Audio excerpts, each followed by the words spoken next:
Hello everyone, welcome to Step Up Academy. I am वाना Naren, your educator for English language.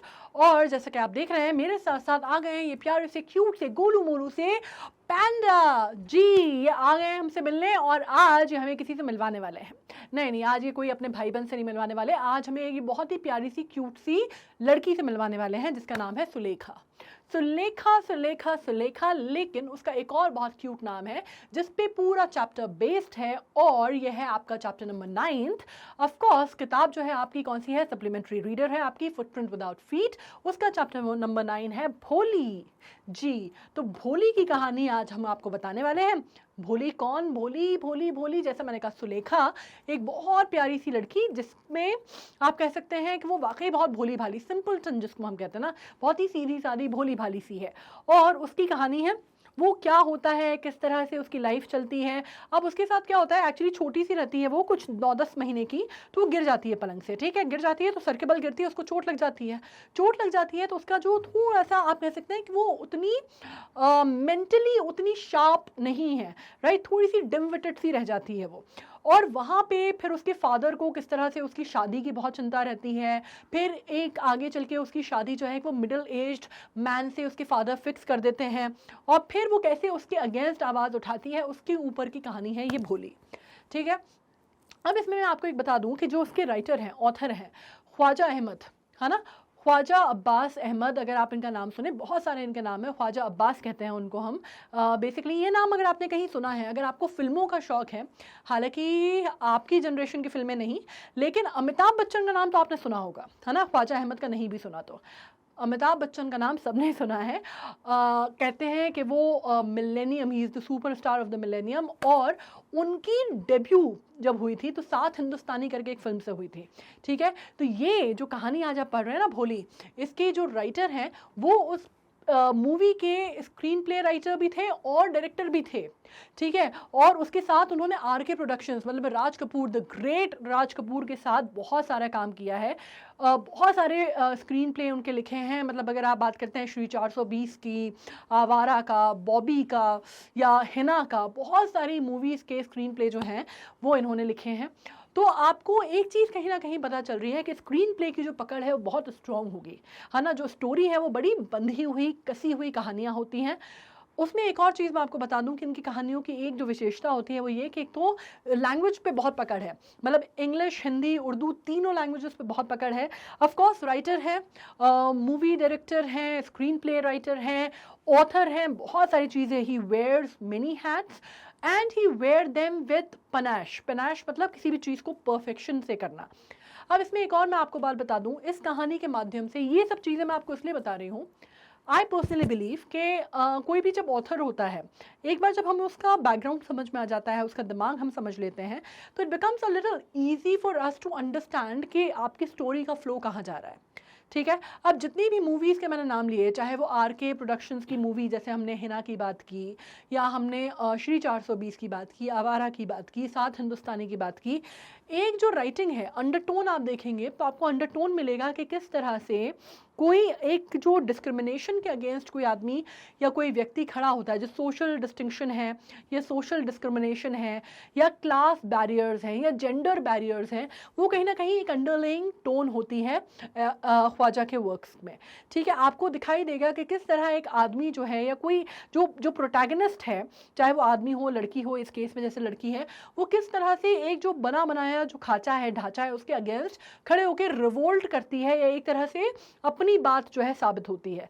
ठीक है, तो ये आपको कहीं ना कहीं डिस्टिंक्शन आपको बहुत क्लियरली डिमार्केशन में मिलेगा और ये चीज़ आपको समझना इंपॉर्टेंट है ना। दूसरी चीज़, जब हम बात कर रहे हैं वन शॉट में, तो वन शॉट है तो उसमें आपको मालूम होगा, जितना मैं ऑब्वियसली अभी तक तो चैप्टर 9 पे आ गए हम, शुरू से हम पढ़ रहे हैं साथ में, तो यू ऑफ कोर्स अंडरस्टैंड कि हर टीचर का, हर एजुकेटर का पढ़ाने का तरीका अलग होता है ना। कुछ लोग समरी से पढ़ा देते हैं, थीम से पढ़ा देते हैं। What I prefer doing is कि हम पूरा चैप्टर पूरा समझ लेते हैं, सो दैट कोई भी अगर डार्क एरियाज बचते हैं या कोई भी ऐसी चीज़ बचती है कि वो समरी में मिस हो गई या थीम में मिस हो गई, तो आप उसको कवर कर सकते हैं। मतलब कोई भी ऐसी चीज़ नहीं होगी जिसमें आप कहेंगे that you know I completely phased out and I don't know what to do about it. ये चीज़ नहीं होगी। So that is our working technique, modus operandi as we call it. So अब स्टार्ट करते हैं हम अपने चैप्टर के साथ। Now, her name was Sulekha, but since her childhood, everyone had been calling her Bholi, the simpleton. ठीक है, name Sulekha है, पर बचपन से ही उसका जो घर का नाम है उसको भोली बोलते हैं. भोली का मतलब ऑब्वियसली होता है जो बहुत सीधा साधा सा हो. ठीक है, 4th डॉटर है किसकी? नंबेदार रामलाल की. और इसमें जैसे मैंने आपको वही स्टोरी बताई ना कि जब 10 महीने की रहती है वो, तो she had fallen off the cot on her head and perhaps it had damaged some part of her brain. That was why she remained a backward child and came to be known as Bholi the simpleton. अब उसका नाम भोली कैसे पड़ा उसकी बात हो रही है कि चौथी बेटी है वो रामलाल की, और मात्र जब 10 महीने की थी तब वो मेरे ख्याल से खटिया या पलंग या जिसको आप कहते हैं पालना, बच्चों का जो कॉट होता है, उसमें से गिर जाती है और सर के बल गिरती है, तो उसको चोट लग जाती है. और शायद इसी वजह से कोई हिस्सा जो है उसके दिमाग का उतना डेवलप नहीं हो पाता, जिसकी वजह से वो थोड़ी सी बैकवर्ड या आप कह सकते हैं डिम विटेड रहती है. ठीक है, और इसी कारण उसका नाम जो है वो भोली पड़ता है. अब at birth, the child was very fair and pretty, but when she was 2 years old, she had an attack of smallpox. Only the eyes were saved, but the entire body was permanently disfigured by deep black pock marks. Little Sulekha could not speak till she was 5, and when at last she learned to speak, she stammered. The other children often made fun of her and mimicked her. As a result, she talked very little. अब क्या हुआ कि birth के time पे जब उसका जन्म हुआ, उस टाइम पे तो वो बहुत सुंदर और बहुत गोरी चिट्टी थी, लेकिन 2 साल की जब हुई तब स्मॉल पॉक्स चेचक बहुत फैला हुआ था. उस ज़माने में इंडिया में चेचक बहुत बड़ी बीमारी होती थी. बाद में वो ऑब्वियसली इरेडिकेट हो गई, आपको मालूम है, वैक्सीनेशन वगैरह. लेकिन आपने अगर सुना होगा, जो पुराने ज़माने के लोग हैं उनसे आप पूछिएगा कि कितनी बड़ी, जब वो कहते हैं ना महामारी थी वो एक टाइप से. आज की डेट में जैसे हम कोविड समझते हैं पैंडमिक, वैसी ही एपिडेमिक हुआ करती थी स्मॉल पॉक्स. ठीक है, तो उसमें अगर आप देखते हैं तो बड़े बड़े जो बॉयल्स हैं वो पूरे चेहरे पे हो जाते हैं और वो निशान छोड़ जाते थे. तो दैट इज़ जिसको आप कहते हैं ना चेचक के दाग. तो वही वाली चीज़ यहाँ पर बताई जा रही है कि 2 साल की आयु तक तो बच्ची जो थी वो बहुत सुंदर थी, बहुत बहुत फेयर थी, लेकिन जैसे ही 2 साल हुआ तो उसको वो चेचक होती है और उसकी वजह से उसकी सिर्फ आँखें बचती हैं, बाकी उसके पूरे शरीर में बड़े बड़े बड़े बड़े चेचक के निशान पड़ जाते हैं. ठीक है, अब यहाँ पे उसके बारे में बताया जा रहा है, यहाँ पे फिजिकल अपीयरेंस या फिजिकल कैरेक्टरिस्टिक जो है सुलेखा के वो आपको बताए जा रहे हैं. दूसरी बात, सुलेखा जो है, नॉर्मली बच्चे जो हैं वो जल्दी बोलना सीख जाते हैं, पर सुलेखा 5 साल की उम्र तक बिल्कुल भी कुछ नहीं बोलती थी. और जब उसने बोलना शुरू भी किया तो वो जिसको आप बोलते हैं ना कि स्टामर करती थी, मतलब वो हकलाक के बोलती थी. और हकलाक के बोलती थी तो इस वजह से क्या होता था, बाकी जो उसके आसपास के बच्चे थे वो सारे उसका मजाक उड़ाते थे, उसकी नकल उतारते थे. मिमिक्री का मतलब ऑब्वियसली नकल उतारना, स्टैमर करना मतलब हकलाना. ठीक है, तो जाहिर सी बात है कि जो छोटा सा बच्चा 5 साल का वैसे ही नहीं बोल पा रहा और बोल रहा है तो हकला के बोल रहा है, तो और सब उसका मजाक उड़ा रहे हैं, तो वो अपने आप में और विड्रॉ हो गई और वो बहुत कम बातें किया करती थी. नाउ अब रामलाल के अब ओवरऑल बैकग्राउंड हमें बताया जा रहा है कि रामलाल के 7 बच्चे थे, जिसमें से 3 sons and 4 daughters, and the youngest of them was Bholi. ठीक है, it was a prosperous farmer's household and there was plenty to eat and drink. All the children except Bholi were healthy and strong. The sons had been sent to the city to study in a school and later in colleges. Of the daughters, Radha, the eldest, had been married. The second daughter, Mangla's marriage, had also been settled, and when that was done, Ramlal would think of the third, Champa. They were good-looking, healthy girls, and it was not difficult to find bridegroom for them. अब यहाँ पे एक आपको एक social जो background है वो बताया जा रहा है भोली का, कि वो रामलाल के 7 बच्चे थे, जिसमें 3 बेटियाँ थी, जिसमें 3 बेटे थे और 4 बेटियाँ थी. उनमें से एक थे, पढ़े लिखे थे या नहीं थे ये हमें नहीं पता, लेकिन प्रोस्पेरस थे, मतलब as farmers they were doing pretty good, right. तो उनका जो घर था पूरा संपन्न परिवार से थी, खाने पीने किसी चीज़ की कोई कमी नहीं थी. अब यहाँ पे कहीं ना कहीं एक जेंडर डिस्टिंक्शन आपको दिखता है कि एक जो पुराने भारत में अगर आप बात करते हैं या आप बात कर सकते हैं रूरल इंडिया में जिस तरह का सेटअप देखा जाता है कि बेटों को आगे पढ़ाया जाता है या काम पे लगाया जाता है, बेटियों की वहीं पे शादी कर दी जाती है, वो चीज़ आपको सिनेरियो नज़र आ रहा है कि संपन्न परिवार से थे. और वहाँ पे क्या होता है कि बेटों को पढ़ने के लिए, तीनों बेटों को पढ़ने के लिए आगे भेजा जाता है, स्कूल में भेजा जाता है, बाद में कॉलेज में भेजा जाता है. जबकि बेटियाँ, जो बड़ी बेटी थी राधा, उसकी शादी हो जाती है, अभी तक शादी हो चुकी है. मंगला दूसरे नंबर की बेटी रहती है जिसके लिए लड़का देखा जा चुका है. और अब इसको ये सब कुछ करने के बाद तीसरे नंबर की जो लड़की है उनकी चंपा, उसकी फिक्र जो है वो पिता को रहती है. लेकिन ज़्यादा परिवार पे अगर आप देखते हैं तो सिवाय अगर भोली को हम छोड़ दें तो बाकी जितने 3-4 बच्चे हैं, लड़कियां हैं या लड़के हैं, मतलब बाकी 6 बच्चे जो हैं वो काफ़ी हेल्दी भी हैं, स्ट्रॉन्ग भी हैं. और जो लड़कियां हैं ख़ास तौर पे वो दिखने में भी सुंदर हैं, इंटेलिजेंट भी हैं, हेल्दी भी हैं, तो उनके लिए लड़के ढूंढना कोई बहुत बड़ी समस्या नहीं है. अब आपको ये बता दूं मैं कि ये हम रूरल इंडिया के सेटअप की बात कर रहे हैं, राइट? तो वहाँ पे it is a big thing, even in the urban civilisation, even today it is a big thing, right? लड़कियां अगर आप मैट्रिमोनियल देखते हैं तो still it is a very big thing कि शादी करने के लिए पढ़ी लिखी लड़की चाहिए और ऐसा परिवार चाहिए, वैसा परिवार चाहिए. It was a big deal, right? So this was a setup. Now But Ramlal was worried about Bholi. She had neither good looks nor intelligence. अब आपको एक और चीज़ मैं बता दूं कि यहाँ पे लिखा हुआ है कि रामलाल को भोली की चिंता रहती थी क्योंकि ना तो वो दिखने में सुंदर थी ना वो इंटेलिजेंट थी. अब यहाँ पे जो सुंदर होने की बात है, ये बॉडी शेमिंग वाला जो फंडा है कि लड़की है तो उसको गोरी और सुंदर होना ही चाहिए, ये कहीं ना कहीं आप कह सकते हैं कि ये सरकास्टिक कमेंट जो है ख्वाजा के द्वारा किया गया है सोसाइटी स्टैंडर्ड्स पर. ठीक है. नाउ भोली was 7 years old when Mangla was married. The same year, a primary school for girls was opened in the village. The Tehsildar Sahib came to perform its opening ceremony. He said to Ramlal, as a revenue official, you are the representative of the government in the village, and so you must set an example to the villagers. You must send your daughters to school. अब भोली जब 7 वर्ष की थी तब उसकी बड़ी बहन मंगला की शादी हो गई.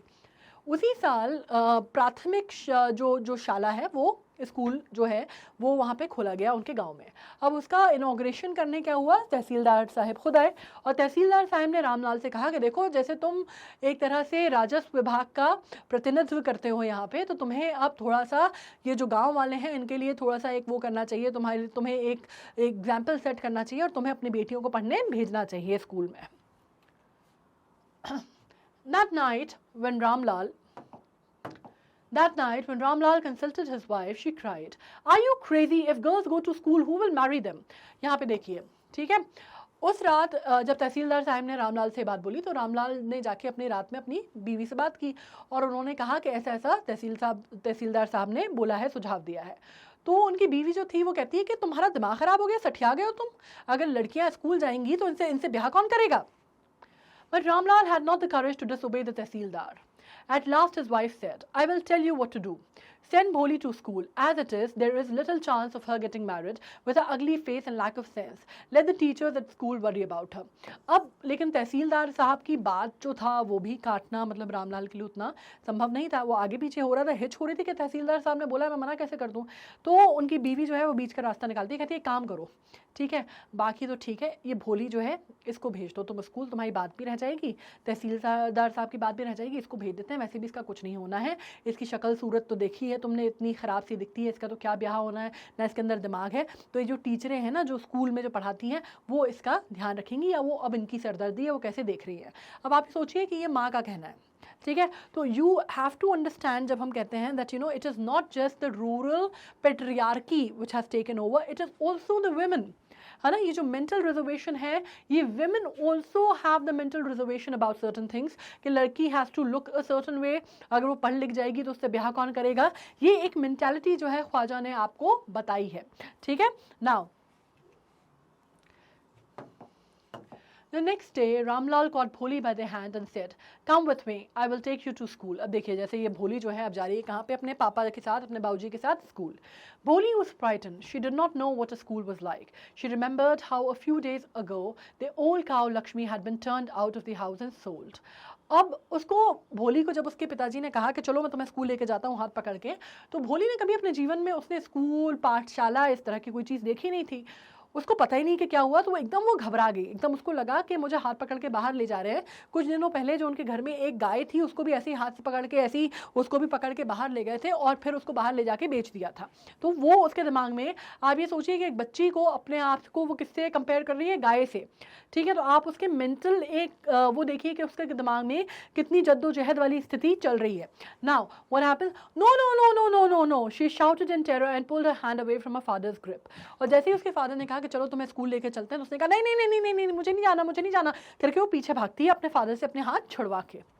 Now "What's the matter with you, you fool?" shouted Ramlal. "I'm only taking you to school." Then he told his wife, "Let her wear some decent clothes today, or else what will the teacher and other schoolgirl think of us when they see her?" तो कहती है तुम्हारे साथ क्या बात है बेवकूफ़, तुम्हें मैं सिर्फ स्कूल तक ले जा रहा हूँ. फिर वो अपनी बीवी से कहते हैं कि आज को ढंग के कपड़े पहनाना इसको, वरना वो बाकी जो जितनी टीचर है और बाकी जो लड़कियां आएंगी स्कूल में वो क्या सोचेंगे अगर ये कुछ भी उल्टे सीधे कपड़े पहन के जाएगी तो. New clothes had never been made for Bholi. The old dresses of her sisters were passed on to her. No one cared to mend or wash her clothes. But today she was lucky to receive a clean dress which had shrunk after many washing and no longer fitted Champa. अब बेचारी के लिए क्या था, भोली के लिए 4 बहनों में सबसे छोटी थी, ठीक है, तो उसके लिए कोई नए कपड़े तो कभी भी नहीं सिले। जो भी उसकी बहनें थी उनसे उनके जो आप कहते हैं ना हैंड्स डाउन कपड़े जो हैं वो मिलते जाते थे इसको, कि बड़ी बहन ने जो राधा के कपड़े हैं वो मंगला ने पहने, मंगला के चंपा ने पहने, चंपा के भोली के हिस्से में आए। तो और कभी उसके कपड़े किसी ने धोने की और इस्त्री करने का तो सोचा ही नहीं। लेकिन आज उसका लकी डे था, उसको आज एक जो आप कह सकते हैं कम से कम पहनने के लिए साफ सुथरी ड्रेस मिली, जो कि धुल धुल के थोड़ी सी श्रिंक हो गई थी, और अब चंपा को जो उसकी बड़ी बहन है उसको नहीं आती थी, ठीक है। She was even bathed in oil was rubbed into her dry matted hairs. आज उसको बाकायदा नहलाया गया और उसके सर पे बढ़िया से चुपड़ के जो है वो तेल जो है उसके सर में लगाया गया। Only then she did begin to believe that she was being taken to a place better than her home. और जब ये सब हुआ कि जब उसको थोड़े से कायदे के कपड़े पहनाए और नहला के बाल बढ़िया से उसके तेल वेल लगा के चोटी वोटी बनाई गई, तब उसको थोड़ा सा यकीन हुआ कि मुझे लगता है कि अब मुझे किसी ढंग की अच्छी जगह ले जा रहे हैं जो कम से कम मेरे घर से तो बेटर है, ठीक है। Now when they reached the school, the children were already in their classrooms. Ramlal handed over his daughter to the headmistress. Left alone, the poor girl looked about her with fear-laden eyes. There were several rooms, and in each room girls like her squatted on mats, reading the book or writing on slates. The headmistress asked Bholi to sit down in the corner in one of the classrooms. अब जैसे ही वो school पहुंचे तो वहाँ का जो नज़ारा था स्कूल का वो कैसा था, ठीक है। अब वहाँ पे आप देख सकते हैं कि जितने बच्चे थे वो अपनी अपनी क्लासों में ऑलरेडी जा चुके थे क्लासरूम्स में, ठीक है। रामलाल ने हेडमिस्ट्रेस से मिलकर अपनी बेटी जो है हाथ पकड़ के गया था और अपनी बेटी को सौंप दिया कि अब आप संभालिए। अब छोटी सी बच्ची, उसने वो हेडमिस्ट्रेस को देखा एकदम बड़ी बड़ी आंखों से, और कहीं ना कहीं वो एक थोड़ा सा टेरर जो था वो उसके दिल में था, है ना। होता ही है बच्चों को कि आप किसी नए को देखेंगे, एकदम से कोई नया व्यक्ति है आपको दिख रहा है तो आप कहीं ना कहीं थोड़े से ठठक से जाते हैं, तो वो वाली चीज़ थी, ठीक है। बहुत सारे कमरे थे उसमें, और हर कमरे में अगर वो देखते हैं तो हर जगह छोटी छोटी बच्चियां जो हैं वो ऐसा दरी जैसी बिछी हुई थी, उस पर वो पालती मार के बैठी हुई थी। स्क्वाटिंग का मतलब होता है पालती मार के बैठना, ठीक है। स्क्वाटिंग पे पालती मार के बैठी हुई थी, और कोई या तो किताब से पढ़ रहा था या स्लेट पे लिख रहा था कुछ, ठीक है। अब हेडमिस्ट्रेस ने क्या किया, उसने बोला भोली को भी कि एक कोने में बैठ जाओ बेटा, ठीक है, क्लासरूम के एक कोने में बैठ जाओ। Now Bholi did not know what exactly a school was like and what happened there, but she was glad to find so many girls almost of her own age present there. She hoped that one of these girls might become her friend. अब बात ये थी कि भोली को पता नहीं था कि स्कूल क्या है, कैसा है, क्या होता है स्कूल में, क्या नहीं होता है, लेकिन वो इस चीज़ से बड़ी खुश थी कि यहाँ पे उसकी उम्र की बहुत सारी लड़कियाँ दिख रही थी, और उसको ये था कि शायद इनमें से कोई जो है वो कभी ना कभी मेरी दोस्त बन जाएगी। The lady teacher who was in the class was saying something to the girls, but Bholi could understand nothing. She looked at the pictures on the wall. The colors fascinated her. The horse was brown, just like the horse on which the Tehsildar had come to visit their village. The goat was black, like the goat of their neighbor. The parrot was green, like the parrot she had seen in the mango orchard. And the cow was just like their Lakshmi. And suddenly Bholi noticed that the teacher was standing by her side, smiling at her. अब वो teacher जो है वो कोई ना कोई lady teacher है वहाँ पे, वो कोई ना कोई बात जो है वो बच्चों से बोल रही हैं, उनको एड्रेस कर रही हैं, लेकिन भोली को कुछ भी संपट नहीं बैठ रहा है। संपट मतलब पल्ले नहीं पड़ रहा उसके, ठीक है। और वो कुछ भी समझ ही नहीं पा रही कि क्या बात हो रही है, क्या कहा जा रहा है, क्या बोला जा रहा है। She could understand nothing, right. She looked at the pictures. अब वो इधर उधर सर घुमा घुमा के देख रही है जो पिक्चर्स बनी हुई हैं वॉल पे, ठीक है। उसको रंग जो है बहुत सुंदर सुंदर से रंग जो है उसको फैसिनेट कर रहे हैं, और वो रंगों से को देख के बहुत खुश है। वो इधर उधर देख रही है और रंगों से रिलेट कर पा रही है चीज़ें। कैसे रिलेट कर पा रही है, उसने देखा कि घोड़ा जो बना हुआ है ना वो बिल्कुल वैसे ही भूरे रंग का घोड़ा है जिसपे तहसीलदार साहब बैठ के जो थे वो आए थे, और बाकी वो देखती है कि वो जो गोट है वो बिल्कुल काले रंग की है। अगर वो बकरी जो है बिल्कुल काले रंग की है जैसे उनके जो पड़ोसी घर था वहाँ पर बकरी थी। या फिर वो देखती है कि वो जो पैरेट है, जो पैरेट का घर है वो बिल्कुल एकदम हरे रंग का, कच्छ हरे रंग का पैरेट है, बिल्कुल वैसे ही जैसे उसने आम के बागान में देखा था। मैंगो ऑर्चर्ड मतलब आम का बागान, ठीक है। और गाय जो है वो बिल्कुल वैसी ही है जैसे उनकी लक्ष्मी है। लक्ष्मी कौन? उनकी गाय, ठीक है। और सडनली जब वो ये सब देख रही है और वो सोच रही है अपने दिमाग में ये सब कुछ, एकदम से वो नोटिस करती है कि टीचर जो है उसके साइड में आके खड़ी हैं और मुस्कुरा रही हैं उसको देख के। What's your name little one? वो पूछती है कि तुम्हारा नाम क्या है बच्चे? तो वो बोलती है Bholi. She could stammer no further than that. वो जितना स्टैमर कर सकती थी, जितना हकला सकती थी, उतना हकलाते हुए उसने नाम बोला। हकलाने का एक और रीज़न ये होता है कि आप घबराते हैं जब, तब भी ऐसा होता है, राइट? तो हकलाते हुए उसने नाम बोला। Then she began to cry and tears flowed from her eyes in a helpless flood. She kept her head down as she sat in the corner, not daring to look up at the girls who she knew were still laughing at her. अब क्योंकि वो जब हकला रही थी, हकलाते हकलाते उसने नाम बोला, तो इतना घबरा गई कि वो घबराहट के मारे और वो एम्बैरसमेंट के मारे कि जो बच्चे हैं क्लास में उसको देख के हंसने लग गए, वो रोने लग गई और बड़े बड़े मोटे मोटे आंसू जो हैं उसके आंखों से गिर के उसके चेहरे पे आ गए। और उसने फिर वो चुपचाप एक कोने में बैठी रही। उसके बाद उसने एक बार भी ऊपर उठा के नज़र घुमा के कहीं नहीं देखा। उसको कहीं ना कहीं ये था कि बाकी बच्चे जो हैं अभी भी कहीं ना कहीं उस पर हंस रहे हैं, उसका मजाक उड़ा रहे हैं। When the school bell rang, all the girls scurried out of the classroom, but Polly did not leave the corner. Her head still lowered, and she kept on sobbing. अब जैसे ही स्कूल की घंटी बजी, और स्कूल की घंटी बजते ही बच्चे जो भागते हैं, राइट, सब बच्चे जो हैं घंटी बजते ही भाग गए, लेकिन भोली जो है वो नहीं भागी। वो चुपचाप वहाँ कॉर्नर में बैठी रही। फिर से उसका जो सर है वो नीचे ही रहा, ऊपर उसने उठा के सर देखा भी नहीं। उसको अभी भी अपने कॉर्नर में सहमी हुई सी बैठी हुई थी। भोली, टीचर की आवाज़ आती है, इतनी सॉफ्ट एंड सूदिंग आवाज़ में वो टीचर ने उसको कहा, Bholi, in all her life she had never been called like that, it touched her heart. उसने लाइफ में कभी भी उसको इतने प्यार से कभी किसी ने नहीं बुलाया उसका नाम। बहुत प्यार से वो टीचर ने उसको भोली बोला, और वो चीज़ कहीं ना कहीं उसके दिल में अंदर तक, जिसको आप कहते हैं ना कि वो भेद गई, वो जो जो जो जो स्मूथनेस या जो जो केयर थी उस आवाज़ में, वो कहीं ना कहीं उसके अंदर तक समा गई। Get up, said the teacher. It was not a command, but just a friendly suggestion. भोली got up. उन्होंने कहा, खड़े हो बेटा। और वो कोई कमांडिंग टोन नहीं रखा, खड़े हो। उन्होंने बहुत प्यार से बोला कि बेटा खड़े हो, तो वो खड़ी हुई। Now tell me your name. कहते अब मुझे अपना नाम बताओ। ठीक है। Sweat broke out all over her whole body. Would her stammering tongue again disgrace her? For the sake of the kind woman, however, she decided to make an effort. She had such a soothing voice, she would not laugh at her. अब जैसे ही उन्होंने कहा कि मुझे अपना नाम बताओ, तो फिर से उसको पसीने से आ गए कि मैं फिर से बोलूँगी, फिर से हकलाऊँगी, क्या मैं अपना नाम ढंग से बोल सकती हूँ। उसको कॉन्फिडेंस नहीं आ रहा था। लेकिन उसकी मैम ने इतने प्यार से उसका नाम पूछा कि वो आवाज़ इतनी सॉफ्ट, इतनी स्मूथ थी कि वो उनको मना भी नहीं कर सकती थी। और कहीं ना कहीं उसको लगा कि इतनी अच्छी, इतने प्यार से मुझसे पूछ रही हैं, तो अगर मैं हकलाऊँगी भी तो शायद ये मेरा मजाक नहीं उड़ाएंगी। Bholi, she began to stammer. Well done, the teacher encouraged her. Come on now, the full name. तो कहती बहुत अच्छा, बहुत अच्छा, अब बताओ पूरा नाम बताओ, पूरा नाम बताओ। तो फिर से वो बोलती है भोली। At last she was able to say it and felt relieved that it was a great achievement.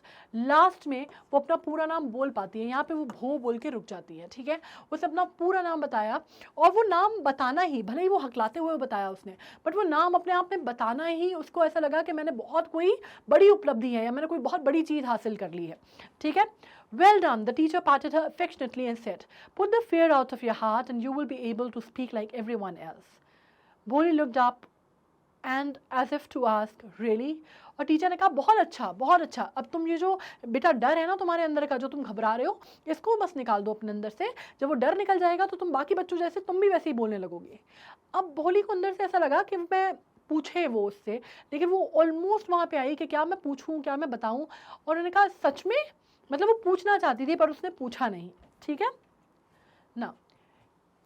yes it will be easy, you just come to school every day, will you come?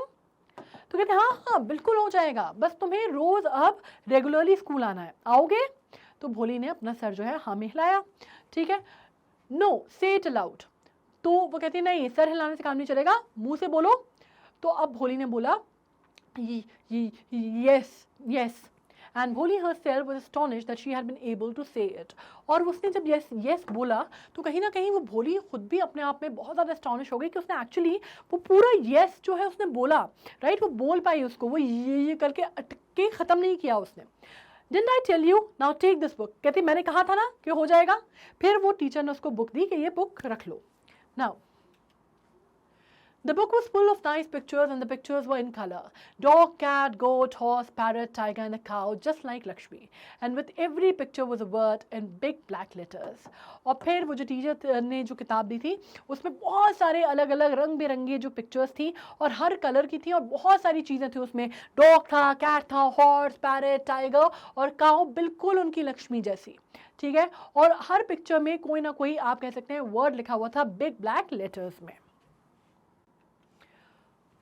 In 1 month, you will be able to read this book. Then I will give you a bigger book, then still a bigger one. In time, you will be more learned than anyone else in the village. Then no one will ever be able to laugh at you. People will listen to you with respect, and you will be able to speak without the slightest stammer. Understand? Now go home and come back early tomorrow morning. फिर वो book उनको देती है और कहती है कि सुनो बच्चा, तुम ये एक बार जब ये किताब पढ़ लोगे ना तो 1 महीने के अंदर तुम ये पूरी किताब पढ़ लोगे. फिर मैं तुम्हें इससे बड़ी किताब दूंगी, फिर मैं इससे बड़ी किताब दूंगी.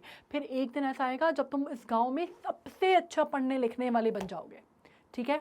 और फिर कोई भी तुम्हारा मजाक नहीं उड़ाएगा, कोई तुम पे नहीं हंसेगा और फिर तुम हकलाओगे भी नहीं. तो बहुत अच्छे से बात करोगे, सब कुछ पढ़ोगे, सब कुछ बहुत अच्छे से करोगे. ठीक है. कोई दिक्कत नहीं होगी और फिर सब लोग तुमसे प्यार से बात करेंगे, तुम्हें इज्जत दे के बात करेंगे, है ना. कोई तुम्हें कुछ नहीं बोलेगा. ठीक है. बस तुम्हें क्या करना है, तुम्हें अब अच्छे से पढ़ाई करनी है और रोज़ स्कूल आना है. कल सुबह फिर से जल्दी से स्कूल आ जाना. ठीक है. अब ये बात भोली से बोलती है. Bholi felt as if suddenly all the bells in the village temple were ringing and the trees in front of the schoolhouse had blossomed into the big red flower. Her heart was throbbing with a new hope and a new life. अब क्या हुआ, भोली को ऐसा लगा जैसे पूरे मंदिर में जो घंटियाँ लगी हुई हैं सब एक साथ बज उठी हों. उसको ऐसा लगा कि नए नए फूल जो हैं, वो लाल रंग के जो फूल हैं माता को जो हम चढ़ाते हैं, वो फूल जो है उसके घर के सामने से वो सब कुछ भर चुके हैं, खिल गए हैं वापस. और उसका दिल जो है वो ज़ोर से धड़क रहा था और पहली बार उसको लाइफ में किसी नई चीज़ की, किसी ने उसकी तारीफ़ की थी, उसको नई उम्मीद, नई एक आने वाली सुबह के बारे में किसी ने बताया था. And she was elated, she was hopeful, she was joyous, and she was can you imagine a small girl who had never been been said that she is good and she is worthy. Usko itna koi mil gaya tha. She got the mentor and that mentor changed her life and she believed in that. Right now, thus the years passed.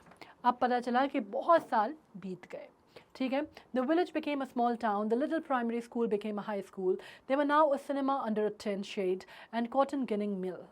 The mail train began to stop at the railway station. बहुत साल बीत गए और अब वो जो छोटा सा जो गांव था वो अब एक छोटे से शहर में तब्दील हो गया था. ठीक है. बहुत सारी चीज़ें, वो जो एक छोटा सा स्कूल था, प्राइमरी प्राथमिक शाला थी, वो अब हाई स्कूल में तब्दील हो गया था. अब एक सिनेमा घर खुल गया था जो कि शेड के नीचे सिनेमा दिखाई जाती थी. ट्रेन जो है वो उनके स्टेशन पे आके रुकने लग गई थी और एक जो सूत की जो कातने की जो फैक्ट्री है वो भी वहाँ पे लग गई थी.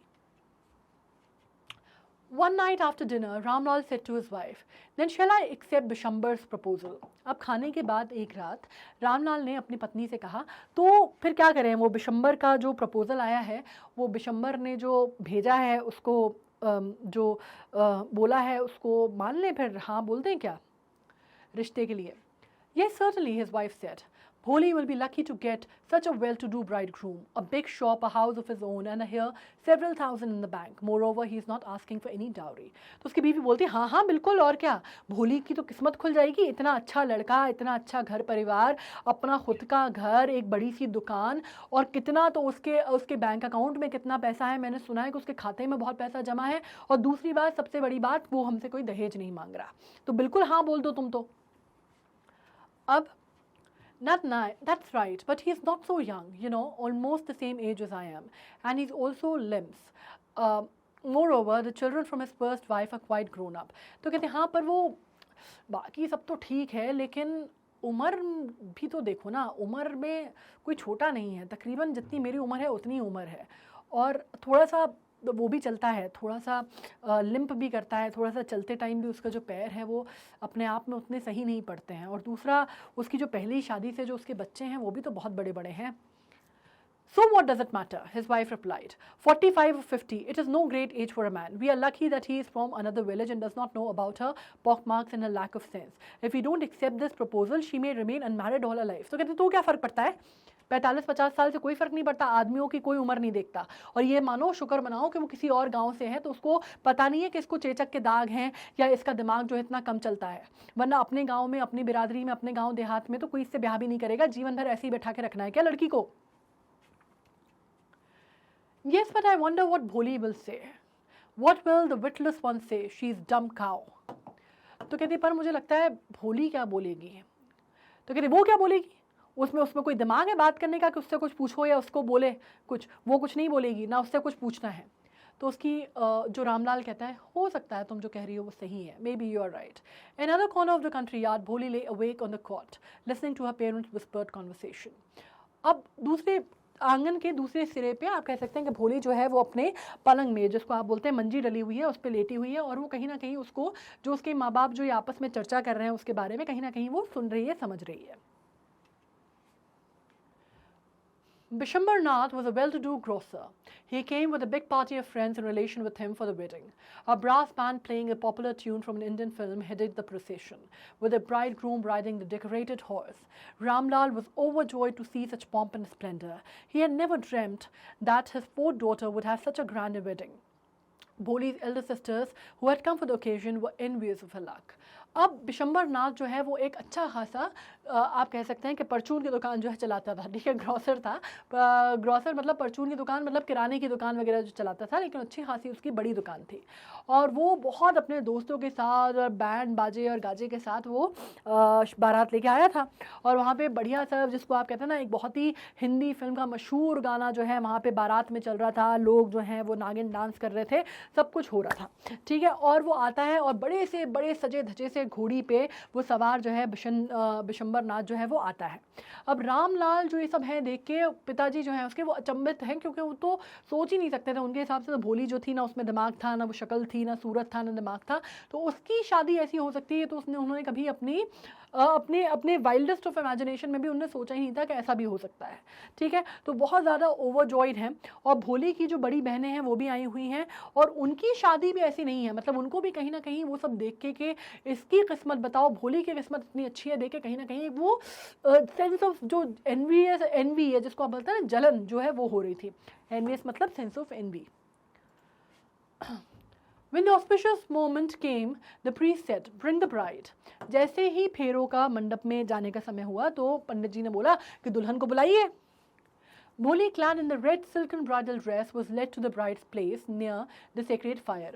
अब वहाँ पे, जहाँ पे आप कह सकते हैं कि मंडप में जो अग्नि जल रही थी, अग्नि कुंड के पास, उसको बुलाया गया। और भोली आती है बिल्कुल लाल रंग का जोड़ा पहन के, दुल्हन का लाल रंग का जोड़ा पहन के वो आती है। Garland the bride, one of his friend prompted Bishambar Nath. तो बिशंबर नाथ के एक दोस्त ने कहा कि वरमाला जो है वो लड़की के गले में डालो। अब the bridegroom lifted the garland of yellow marigold. A woman slipped back the silken veil from the bride's face. Bishambar took up quick glass. The garland remained poised in his hand. The bride slowly pulled down the veil over her face. अब क्या हुआ, bridegroom जो है वो अपनी जो फूल माला है वो उठाता है, वरमाला, और उसमें जयमाल के लिए तैयार करते हैं, और वो वरमाला उठाता है और वो पूरी गेंदे के फूल से बनी हुई है। और जैसे ही एक आती है, एक आगे औरत आती है और वो क्या करती है, वो a woman slipped back the silken wheel. अब वो जो मुंह पे जो घूंघट है उसके दुल्हन के, वो सिल्कन व्हील है ना, मतलब सिल्क का बना हुआ बहुत ही रेशमी कपड़े का घूंघट है, वो खींचती है ऊपर। और फिर जैसे ही होता है वो बिशंबर जो है वो देखता है उसकी तरफ और उसका हाथ जो है वो रुक जाता है। और फिर वापस वो जो औरत है वो वापस वो घूंघट डाल देती है और उसका चेहरा जो है वो फिर से ढक जाता है। Have you seen her? said Bishambar to the friend next to him. She has pock marks on her face. तो अपने दोस्त से कहता है कि तुमने उसका चेहरा देखा, उसके पूरे चेहरे पे चेचक के दाग हैं। तो उसका दोस्त कहता है हाँ तो कोई बात नहीं, क्या करना चेचक के दाग से, तू भी कौन सा बहुत लड़का धरा है। Maybe, but if I am to marry her, her father must give me 5,000 rupees. तो कहती फिर भी ठीक है, मैं इतना यंग नहीं हूँ, लड़का नहीं हूँ, लेकिन उसका क्या मतलब है, अगर फिर भी मैं अगर ऐसी लड़की से शादी करूँगा तो उसके पिताजी को मुझे कम से कम 5,000 रुपये देने चाहिए। Ramlal went and placed his turban, his honor, at Bishambar's feet.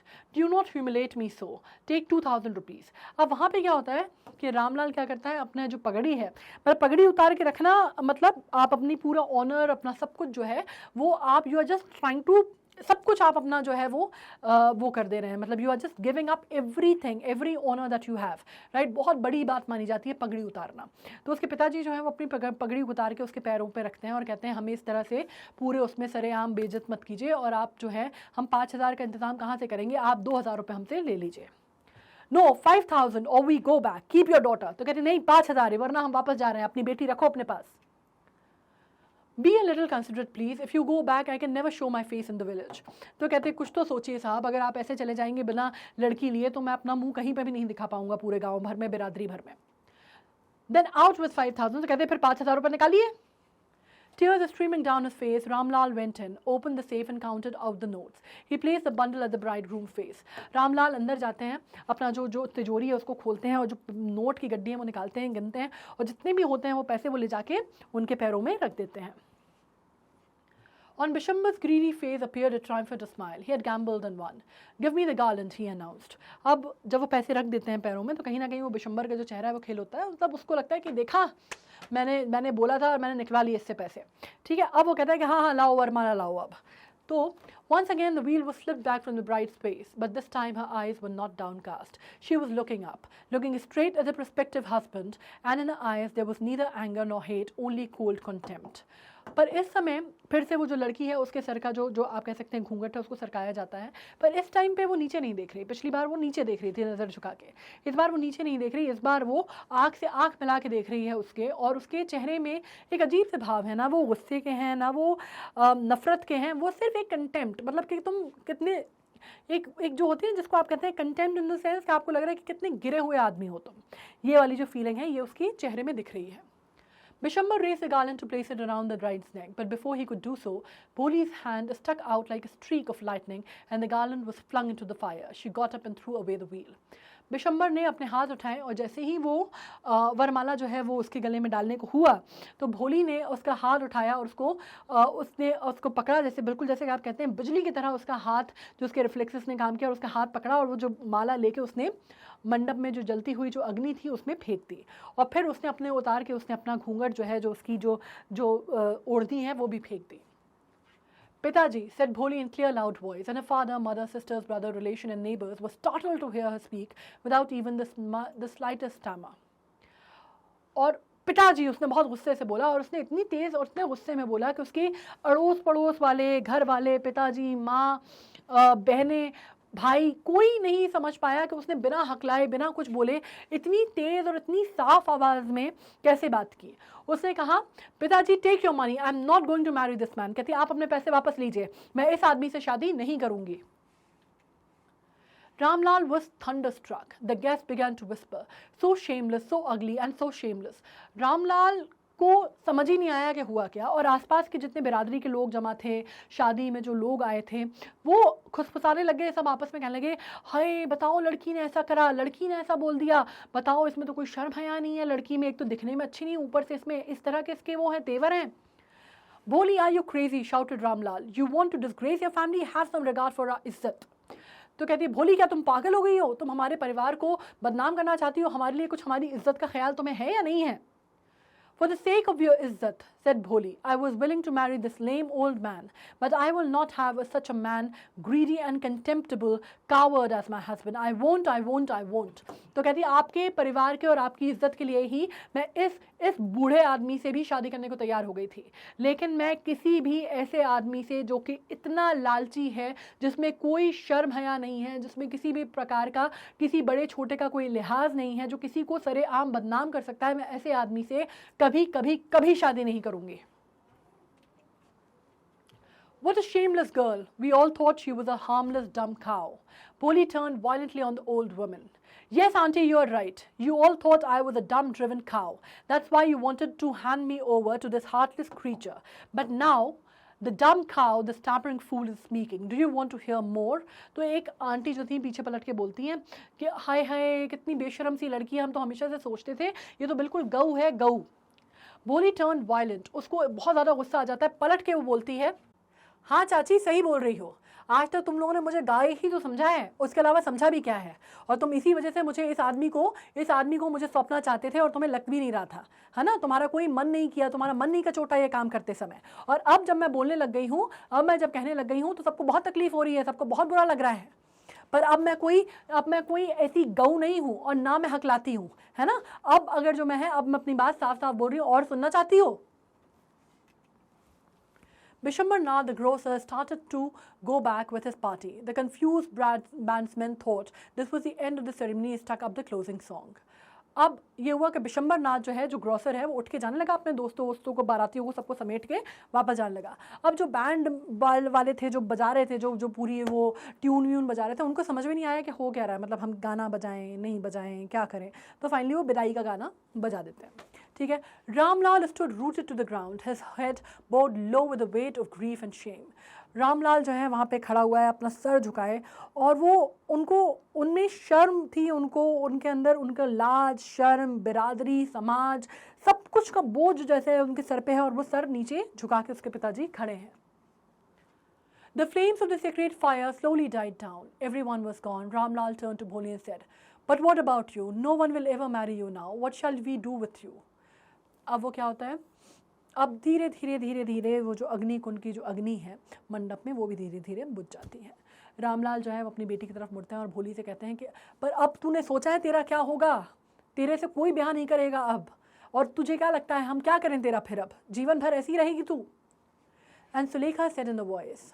अब यहाँ पे आपको एक चीज़ समझ में आ रही है कि अब वहाँ यहाँ पे भोली नहीं है, ठीक है। ये जो चेंज ऑफ नेम हुआ है, ये चेंज ऑफ एटीट्यूड, ये एक तरह से आप कह सकते हैं a person who is taking a charge of the life वाली चीज़ है, ठीक है। ये चेंज जो है, ये जो नाम का चेंज आया है, भोली से सुलेखा बनने का जो सफ़र है, ये आपको पता चलता है that now she has taken a control of her own life.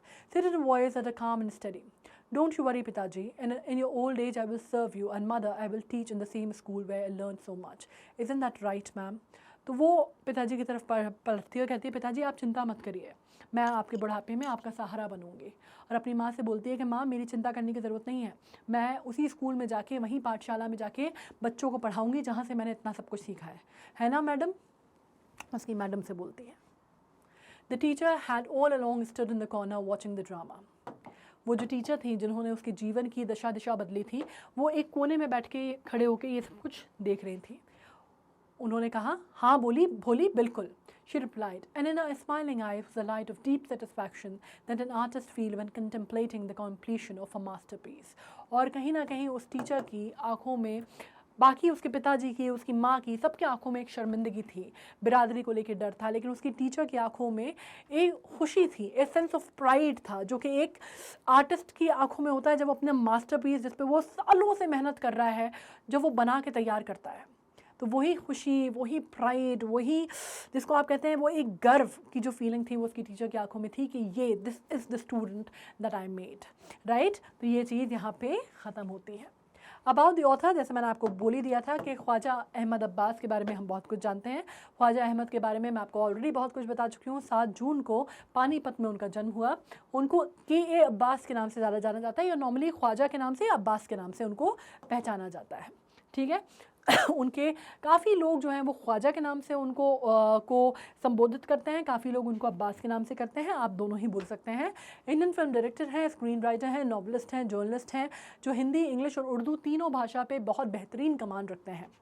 He began his career as a journalist. He was a maker of important Hindi films such as Saath Hindustani and Do Boond Pani, both of the national films, both of which won the National Film Award. Do Boond Pani भी बहुत सुंदर story है, और इन दोनों ही फिल्मों को बहुत ही प्रतिष्ठित नेशनल अवार्ड जो है उससे सम्मानित किया गया था। नाउ थीम क्या है? थीम अगर हम बात करते हैं, मेजर थीम जो है स्टोरी की, भोली की, एक इम्पैक्ट है, एक फैमिली का, परिवार का, या एक जो परिवेश होता है उसका क्या असर होता है बच्चों के ऊपर, या आप कह सकते हैं कि किस तरह से जब लोग उसका मजाक उड़ाते थे, आसपास के लोग उसका मजाक उड़ाते थे, तो किस तरह से वो अपने आप में सिमटती चली गई। वो हकलाती थी तो उसने और कम बोलना शुरू कर दिया। किस तरह से उसके ऊपर इतना ज़्यादा एक सोशल जो आप कह सकते हैं स्टेटस, या एक सोशल सिंबल जिसको हम मानते हैं सुंदरता का, या इंटेलिजेंस का उसके ऊपर थोपा गया, राइट। और किस तरह एक इंसान आके किसी इंसान की लाइफ की दिशा बदल देता है, यहाँ पे वो जो इंस्ट्रूमेंटल रोल है उसकी टीचर ने प्ले किया, ठीक है। तो ये चीज़ बहुत इंपॉर्टेंट है। Bholi is a little girl who fails to develop self confidence because of a parents attitude towards her. And parents attitude इसलिए लिखा है हमने क्योंकि बाकी दुनियादारी तो अपनी जगह पे है, लेकिन even her parents did not really encourage her for anything. They did not show enough love and affection that the child deserved, irrespective of how she looked or what kind of mental level she had. Every child in the world deserves love. Every child deserves encouragement. Every child deserves a word of appreciation. ये उसको नहीं मिला, and ये lack of all these things, basic simple things, वो किस तरह impact करती है एक character को, एक personality को, ये theme है। Alright, now the story hints at why family supports and emotional security are essential for a proper child development. Also, disabled children must be given encouragement, love and education like their normal counterparts. अगर कोई बच्चा है जो कि physically challenged है, या जिसको हम कहते हैं कि आजकल एक टर्म होता है विकलांग, है ना, वो विकलांग जो शब्द है उसको आपने पूरी तरह हटा दिया गया है अब, which is a very good thing. Why would you call somebody handicapped? Why don't you call them especially abled? So it is a story about that, right. ये थीम है, जो नैरेटिव है उसकी थीम ये है। दूसरी नैरेटिव की theme ये है कि सोशल डिस्टिंक्शन या सोशल क्लास डिस्टिंक्शन या डाउरी, ये एक अंडरटोन है। जैसे मैंने कहा कि ख्वाजा के काम में आपको ये सब चीज़ें ज़रूर मिलेंगी, इनको बहुत ज़्यादा सिग्निफाई किया जाता है, कहीं ना कहीं उसके आवाज़ अगेंस्ट आवाज़ उठाना बहुत इंपॉर्टेंट चीज़ है, वो आपको कहीं ना कहीं नैरेटिव में नज़र आता है। नाउ अब हम आ जाते हैं क्वेश्चन आंसर्स पे। Why is भोली's father worried about her? भोली के जो पिताजी हैं उसको उनकी चिंता क्यों है? एक और चीज़ अब ये समझ लो कि हमने क्योंकि पूरी स्टोरी पढ़ ली है, राइट।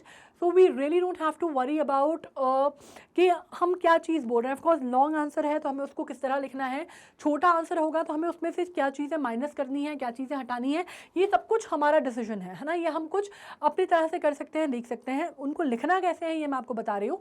इसमें चीज़ें ऐड कैसे करनी है या निकालनी कैसे है, ये आपका प्रेरोगेटिव हो सकता है। प्रेरोगेटिव मतलब या आपका सेंस ऑफ जजमेंट जो है उसके तरह से आप काम कर सकते हैं। Now Bholi was not like other children. She fell off a cot as a child due to which her brain was slightly damaged. Alright, she learned to speak very late and used to stammer. Her face and whole body was covered with the marks of a smallpox. Thus, her father was worried about her marriage prospects. अब basically क्या है उसको आपको बताया गया है पहले कि भोली क्या है, ठीक है। तो इसमें हम एक जनरल हमने क्राइटेरिया जो है, जनरल जो क्राइटेरिया नहीं, एक जनरल कैरेक्टर स्केच हमने दे दिया है, ठीक है, कि वो जो है वो नॉर्मल बच्ची नहीं है according to the societal standards, ठीक है। 10 महीने की बच्ची थी, वो कॉट से गिर गई, इसकी वजह से उसका ब्रेन का कोई पार्ट है वो डैमेज हो गया है, जिसके चलते वो थोड़ी सी डिम विटेड है, ठीक है। डिम विटेड कौन सा टर्म होता है? डिम विटेड जब हम कहते हैं कि थोड़ा सी कम बुद्धि की है, जिसको हम कहते हैं ना मंद बुद्धि हिंदी में, उसको हम अंग्रेजी में कहते हैं डिम विटेड। तो थोड़ी सी वो डिम विटेड है और उसने काफ़ी लेट बोलना चालू किया और किया भी तो वो स्टैमर करती थी, तो इस वजह से वो बात भी बहुत कम करती थी, हकलाती थी, राइट। उसका जो पूरा शरीर है, उसके पूरे चेहरे पे चेचक के बड़े बड़े निशान हैं और पूरे शरीर पे स्मॉल पॉक्स है। इस वजह से उसके पिताजी को उसकी चिंता रहती थी कि इसको कौन ढंग का रिश्ता मिलेगा या लड़का मिलेगा, क्योंकि ना ये देखने में सुंदर है ना इसके अंदर दिमाग तेज है। तो ये कहीं ना कहीं क्या था, स्मॉल पॉक्स को लेकर भी, मैरिज प्रोस्पेक्ट्स को लेकर उसके पिताजी को शंका थी। Why? Because he thought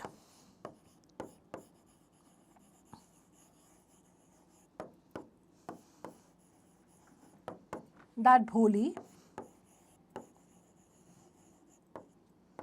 neither possess good looks nor the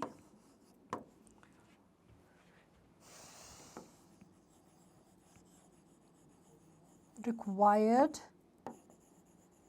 level of intelligence to get good match. Match मतलब क्या? जोड़ी बनने के लिए, है ना, to get a good match, ठीक है, आपको क्या पता चलता है कि उसके पिताजी को ये टेंशन थी कि भोली वो सोचते थे कि ना वो पोजेस करती है गुड लुक्स और ना ही वो उसके पास एक रिक्वायर्ड लेवल ऑफ इंटेलिजेंस है अच्छा मैच या अच्छा रिश्ता मिलने के लिए। ना why do Bholi's parents accept Bishambar's marriage proposal? क्यों करते हैं भाई? क्योंकि पहली रीज़न तो यही था जो हमने लिखा, इसी के आगे अपन बढ़ा सकते हैं। लॉन्ग आंसर आएगा तो ये सारा का सारा जो है हमारा नॉलेज सारा का सारा वही दे देंगे, शॉर्ट आएगा तो सिर्फ इतना लिखेंगे। ठीक है, भोलीज पेरेंट ने एक्सेप्ट कर लिया बिशंबर का मैरिज प्रपोजल क्योंकि वो वेल टू डू ग्रॉसर था, उसके पास अपना घर था। इसमें अगर हमारे पास लॉन्ग आंसर लिखना है तो फिर हम इसमें ये भी डाल देंगे कि उसका अपना घर था और बैंक में उसके पास अच्छा खासा पैसा था और वो कोई डाउरी डिमांड नहीं कर रहा था। ठीक है, और बाकी जो है लंबा आंसर है तो पुराना वाला जो आंसर था वो लिख के इसके आगे हम ऐड ऑन कर देंगे। शॉर्ट आंसर है तो हमारे लिए इतना बहुत है। Now God cannot be everywhere, so he created mother. Do you think Bholi's mother complies with the statement? Give at least 3 reasons supporting your answer. अब इसमें एक और चीज़ समझो कि यहाँ पे ये जो आइडियाज़ हैं ये आपके सब्जेक्टिव आंसर्स हैं, मतलब यहाँ पे जो आप लिख रहे हो ये आप इस बारे में क्या सोचते हैं या आपके क्या विचार हैं ये हमें बताने हैं। ठीक है, तो आपको क्या बोला गया कि एक बात उन्होंने बोली कि भाई ईश्वर क्योंकि हर जगह नहीं हो सकता इसलिए उन्होंने माँ को बनाया है। तो क्या भोली की माँ इस स्टेटमेंट पे खरी उतरती हैं? अगर नहीं या हाँ जो भी है आपका आंसर वो आपको 3 रीज़न से आपको एक्सप्लेन करना है। नाउ अब इसमें पढ़ते हैं हम। Bholi's mother do not comply with the statement, बिल्कुल नहीं पढ़ती। क्यों? पहली बात उन्होंने कहा कि उन्होंने कभी उनके बच्चों की ध्यान नहीं दिया, उसका ध्यान नहीं दिया, ना बचपन में ना थोड़ी जब वो बड़ी हो गई तब। जैसे उसमें लिखा हुआ है ना कि उसको कभी पहनने के लिए साफ़ कपड़े नहीं मिले, किसी ने उसके कपड़ों का ध्यान नहीं रखा। पहली बार जब वो स्कूल जा रही थी तब उसको कम से कम साफ़ कपड़े पहली बार पहनने को मिले या उसके बालों में तेल लगाया गया। आपको समझ में आ रहा है that she was never taken care of, right? Even her mother neglected her. So this was first thing. Second thing, she was not concern even about her studies और क्लोथिंग, पढ़ाई लिखाई पे तो ध्यान ही नहीं था। जब उनका कहना था कि लड़की अगर पढ़ लिख जाएगी तो उसको ब्याह कौन करेगा, तो बाकी लड़कियों को तो भेजा नहीं, इसको क्यों भेजा? क्योंकि ये ऐसा लगता था कि मेरी सरदर्दी जो है वो टीचर्स के सर पे चली जाएगी क्योंकि वैसे भी इसका कुछ नहीं होना है। So this was her attitude why she agreed to send Bholi to school, right? So that was not a very welcomed attitude, right? She only sent Bholi to school because she thought that anyway Bholi was up to no good and it is up to teachers to now take care of this headache which she considered to be Bholi, right? She did not bother about Bholi's groom, whether he was an aged person or a greedy one. Will he honor her daughter to keep her in shape in the house, her as a slave? Sorry ये shave नहीं है, as a slave in his house. दूसरी बात उन्होंने ये कहा जब उसके फादर ने पूछा भी कि भाई वो इतना बूढ़ा आदमी है बिशंबर नाथ, मुझे इससे शादी करानी चाहिए या नहीं, उसकी तो पहली बीवी भी है, उसके बच्चे भी बड़े बड़े हो गए हैं और वो थोड़ा सा लंगड़ाता भी है चलते टाइम, तो भी उसकी माँ ने कहा हाँ तो कुछ नहीं होता, इससे क्या फ़र्क पड़ता है, आदमियों की उम्र नहीं देखी जाती, 45-50 साल से कोई फ़र्क नहीं पड़ता, तुम तो ब्याह दो वरना इस लड़की को कौन जीवन भर बैठेगा और ढोएगा। ठीक है, उसको कोई फ़र्क नहीं पड़ता था कि उसकी लड़की का जीवन आगे चल के क्या होगा या भोली किस तरह से उस घर में रहेगी या उसकी आगे की लाइफ क्या होगी। सो of course on all accounts her mother did not comply with these norms or this statement.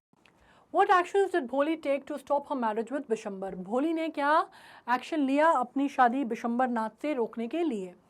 Now, Bholi's marriage is going to take place with Bishambar, who himself was 45 or 50 years old. He also limped and had 2 children from his first wife. Even then, he demanded 5,000 rupees as dowry. Bholi stopped the marriage by throwing away the garland in the fire. अब क्या हुआ कि वो फिर भी तैयार थी for the sake of the family's honor. She was still okay with the thought of getting married to Bishambar, right? But जब उस आदमी ने 5,000 रुपये की डाउरी मांगी तो उस टाइम पे she lost her mind and specially जब उसके फादर ने अपनी टर्बन निकाल के उसके पैरों में रखी and still he did not really honour him, right? तो इस टाइम पे क्या हुआ, इस टाइम पे उसने वरमाला जो है वो निकाल के अग्निकुंड में फेंक दी। So what she did, she stop the marriage by throwing away the garland in the fire. She threw away the wheel and asked her father to take back the money and refused to marry Bishambar. उसने अपनी जो wheel है ओढ़नी है वो निकाली और फेंकी और उसने अपने पिताजी से कहा कि आप अपने पैसे वापस लीजिए, मुझे इस आदमी से शादी नहीं करनी। So she actually was able to put her foot down and refuse to get married to this old greedy man who had no sense of sympathy or empathy towards others. Right? आप ये भी लिख सकते हैं।